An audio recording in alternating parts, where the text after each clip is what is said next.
Ինչպես տեսակ, ՔՊԱ-ական ռեժիմը չունի ոչ մի սրբություն։ Հանուն աթոռի նրանք թիրախավորել են ամենակարևորը, թիրախավորել են հայ կնոջը, վիրավորել ու ծաղրել պատերազմի վետերաններին։ Այս ռեժիմը թիրախավորեց նաև ինձ, բայց իրենք այստեղ էլ սխալվեցին, չգնահատելով մեր իրական ներուժը ու պայքարող տեսակը։ Փորձեցին շանտաժի ենթարկել իմ մանկահասակ երեխայով և կրծքի կաթով, բայց հաշվի չառան իմ անցած ճանապարհը, իմ բարձր հեղինակությունը և իրական նպատակները, որոնք ես սթափ գիտակցում եմ։ Երկար տարիների ընթացքում ես նախաձեռնել եմ մի շարք երիտասարդական ծրագրեր, որոնք կերտել են իրական առաջնորդների։ Ես երազում եմ, որպեսզի հայ երիտասարդներից ոչ մեկ չկապի իր ապագան արտերկրի հետ։ Ես երազում եմ, որպեսզի այլևս ոչ մի հայ տաղանդ չլքի Հայաստանը անտեսված լինելու պատճառով։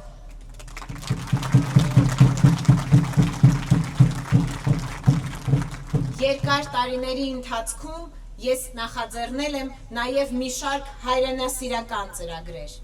10 տարուց ավելի օգնել եմ պետության կողմից մոռացվածության մատնված հայ վետերաններին։ Մտերմաբար օգնել եմ ցավոք այս պահին միակ հայ վետերան կնոջը։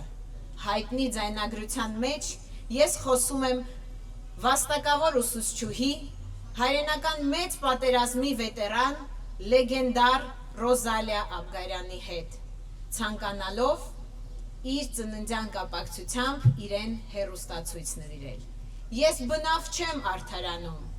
Անցած տարի հունիսի 17-ին լրացել է տիկին Ռոզալիայի 103-ամյակը։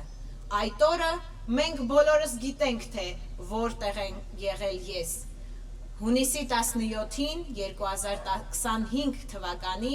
ապօրինի ձերբակալվեց Սամվել Կարապետյանը, և ես չկարողացա շնորհավորել տիկին Ռոզալիային իր ծննդյան կապակցությամբ։ Այնուհետև տիկին Ռոզալիան հիվանդացավ, 2 ոտքի ծանր վիրահատություն է տարել, և ես այդպես էլ չեմ կարողացել իրեն այցելել։ Այս տարվա